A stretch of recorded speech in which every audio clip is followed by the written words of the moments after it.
కేంద్ర రాష్ట్ర ప్రభుత్వాలు తీసుకున్న జీఎస్టీ తగ్గింపు విప్లవాత్మక నిర్ణయమని రాష్ట్ర మంత్రి కొల్లు రవీంద్ర అన్నారు. ఆవణిగడ్డ రెవెన్యూ హాలులో సూపర్ జీఎస్టీ సూపర్ సేవింగ్స్ అవగాహన సదస్సు నిర్వహించారు.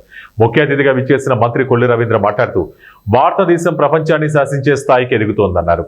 గతంలో మాదిరిగా అమెరికాకు భయపడే పరిస్థితి ఇప్పుడు లేదని, తాజాగా అమెరికా పన్నులు పెంచడంతో భారత ప్రత్యామ్నాయ మార్కెట్ అవకాశాలను ధైర్యంగా సద్వినియోగం చేసుకుంటుందన్నారు. బలమైన ఆర్థిక వ్యవస్థగా ఎదుగుతున్న భారత్ ఆర్థిక ప్రయోజనాలు దేశ ప్రజలకు అందించాలనే లక్ష్యంతో కేంద్ర రాష్ట్ర ప్రభుత్వాలు జీఎస్టీని తగ్గించి పేద మధ్యతరగతి వర్గాలు, రైతుల కొనుగోలు శక్తి, పొదుపు గణనీయంగా పెంచాయన్నారు. జీఎస్టీ తగ్గింపుతో నిత్యావసర సరుకుల ధరలు, వ్యవసాయ పనిముట్ల రేట్లు తగ్గాయన్నారు. ఈ నెల 16న జీఎస్టీ అవగాహన సదస్సుకు రాష్ట్రానికి భారత ప్రధాని నరేంద్ర మోడీ విచ్చేయనున్నట్లు తెలిపారు. ఈరోజు మంచి కార్యక్రమం. ప్రధానమంత్రి నరేంద్ర మోడీ గారు, ఫైనాన్స్ మినిస్టర్గా నిర్మలా సీతారామన్ గారు ఈ రాష్ట్రంలో కానీ దేశంలో కానీ తీసుకున్నటువంటి నిర్ణయాల్లో భాగంగా ఈరోజు ఇక్కడ జిఎస్టీ మీద అవగాహన సదస్సు ఏర్పాటు చేస్తున్నాం. మరి వచ్చినటువంటి సందర్భంలో మొట్టమొదటిగా క్రీస్తు శేషులు పెద్దలు మండల వెంకటకృష్ణరావు గారి శత జయంతి ఉత్సవాల్లో భాగంగా మరి ఆయన విగ్రహాన్ని కూడా పూర్వమాదేశం రావడం నిజంగా అదృష్టంగా భావిస్తానని అవకాశం కల్పించాను.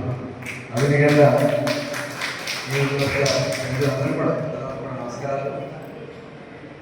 ఇవాళ మనందరం కూడా ఒకసారి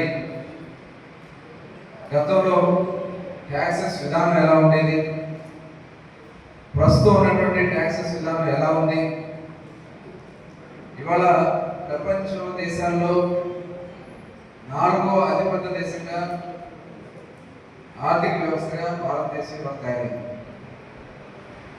2014 ముందు ఇక్కడ చిన్నతనంలో కూడా మనం చూస్తే ట్యాక్సెస్లో రకరకాల ట్యాక్సెస్ ఉంది. సేల్ ట్యాక్స్ అని, కమర్షియల్ ట్యాక్స్ అని, ఎక్సైజ్ ట్యాక్స్ అని, సెంట్రల్ ట్యాక్స్ అని, ఇలా తర్వాత మళ్ళీ వ్యాట్ అని, ఇలాంటి రకరకాల ట్యాక్స్ వచ్చి దేనికి ట్యాక్స్ కట్టాలో తెలియనటువంటి పరిస్థితి. మళ్ళీ ఎంటర్టైన్మెంట్ ట్యాక్స్ ఉంది. ఇవాళ ఇవన్నీ కూడా ఒకే కొడుకు కింద తీసుకొచ్చి కేంద్ర రాష్ట్ర ప్రభుత్వాల వాటాలు కూడా నిర్ణయించే విధంగా goods and service tax GST, ఈ గూడ్స్ అండ్ సర్వీస్ ట్యాక్సెస్ విధానాన్ని తీసుకురావడం వల్ల ఇవాళ ఒకే ట్యాక్స్ విధానం వచ్చింది. ఈ ఒకే ట్యాక్స్ విధానంలో కేంద్రం మన నివాస వాడ కేంద్రం బాగా మిగతా రాష్ట్రానికి ఆ ఇచ్చినటువంటి వాటాలోనే అభివృద్ధి కార్యక్రమాలు, సంక్షేమ కార్యక్రమం మనం చేసుకుంటాం. ఇవాళ 2014లో ప్రధానమంత్రి నరేంద్ర మోడీ గారు ఈ జిఎస్టీ విధానం తీసుకొచ్చి ఎక్కడెక్కడైతే ట్యాక్సెస్ ఉన్నటువంటి మార్పులన్నీ కూడా కరెక్ట్ చేసుకుంటాం. ఇవాళ మనకు వస్తున్నటువంటి ఆదాయాన్ని పేదలకి పంచాలనే ఉద్దేశంతో ఇవాళ గణనీయంగా దాదాపు 18% ఉన్నటువంటి, ముఖ్యంగా మనం ఏదైతే నిత్యావసర సరుకులు కానీ, పాలు కానీ, వ్యవసాయ రంగానికి సంబంధించిన కానీ 18% ఉంటే దాన్ని 5% ట్యాక్సెస్ తీసుకొచ్చింది. అలాగే సామాన్యుడు కారు కొనుక్కోవాలంటే దగ్గర 20% పైన 25% పైన ట్యాక్సెస్ ఉంటాయి. ఇవాళ అవన్నీ కూడా తగ్గించుకుంటున్నాం. వచ్చినటువంటి ఈ ట్యాక్స్ వల్ల దాదాపు మన రాష్ట్రంలో 8,000 కోట్ల రూపాయలు ఆదా అవుతాం. ఇవాళ ప్రతి మనిషి యావరేజ్ మనం చూసుకోండి, మన ఇంట్లో మనం సరుకులు కానీ ఏదైనా కానీ సుమారుగా 15,000 తక్కువ లేకుండా ఎక్కడ కూడా ఇవాళ ప్రతి ఏ కుటుంబం నడవాలన్నా 15,000 మినిమం. తగ్గినటువంటి ట్యాక్సెస్ వల్ల సంవత్సరానికి దగ్గర 15,000 రూపాయలు ఒక మనం నిత్యావసర సరుకుల మీదే తగ్గుతుందనే విషయాన్ని సందర్భంగా తెలియజేస్తాం. అట్లాగే ఏసీలు కానీ, టీవీలు కానీ ఇవాళ పెద్ద ఎత్తున తగ్గినాయి. సామాన్యుడు వాడే ఏర్పడటానికి కోటంలో భాగస్వామిగా బీజేపీ రావడానికి ప్రధాన కారణం వారి యొక్క కృషితో ప్రధానమంత్రి నరేంద్ర మోడీ గారు కూడా నడిపించి ఈ కోణంలో బీజేపీ కూడా భాగస్వామ్యం చేయడం వల్ల మనం ఎంత అద్భుతంగా మనం ఆలోచించాలి. మరి ఎంత అస్తవ్యస్తమైన రాష్ట్రానికి అలా ఏదైనా మన కొంత ఊపిరి వస్తున్నా అంటే దాని కారణం ప్రధానమంత్రి నరేంద్ర మోడీ గారి సహకారం అని చెప్పి చెప్పగలం. ఇవాళ ఏ కార్యక్రమం చేస్తే మన ఎన్ఆర్టీస్ ద్వారా సిమెంట్ రోడ్ వేస్తుంది, అలాగే జాతీయ రహదారులన్నీ కూడా ఒక చక్కగా నిర్వహించబడుతున్న పరిస్థితి కూడా తెలుసు. అలాగే అమరావతికి పోలవరాన్ని కూడా ఇచ్చి వాటిని తీసుకుంటుంది. ఇవన్నీ ఇలా ఉండగా ఇవాళ జిఎస్టీని బాగా తగ్గించి ఇవాళ పేద మధ్యతరగతి వర్గాలకి ఊరట కట్టించింది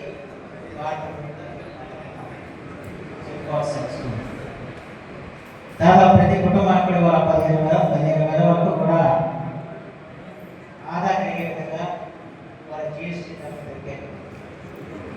దీనివల్ల ఈ కొనుగోలు శక్తి కూడా ఇవాళ పెరగడం, దాంతో వ్యాపారాలకి అమ్మకాలు పెరిగాయి. అయితే ఇదంతా నేను పూర్తిగా దేని మీద ఏం తగ్గిందని చెప్పంటే చాలా ప్రతి వస్తువులు తగ్గింది, కానీ కొన్ని వస్తువులు పూర్తిగా తీసేయకూడదు.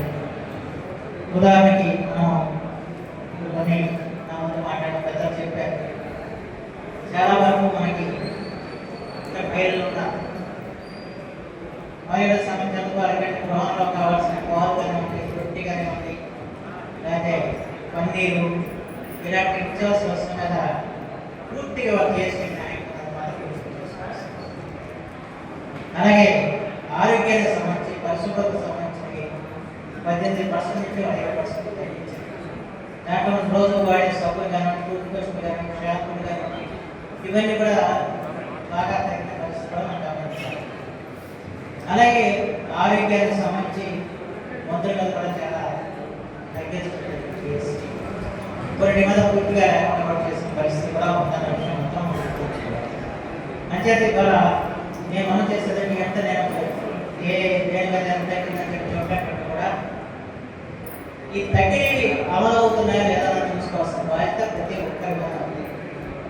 మీరు ఏదైతే వస్తువులు కొనుగోలు చేస్తారో ఆ కొనుగోలు చేసినప్పుడు జిఎస్టీ తగ్గించిన ప్రకారం మనకు అమ్ముతున్నారా లేదా అన్నది ప్రతి ఒక్కరు కూడా గమనించాల్సిన అవసరం. ఉదాహరణకి కాఫీ ధరలు కూడా తగ్గాయి.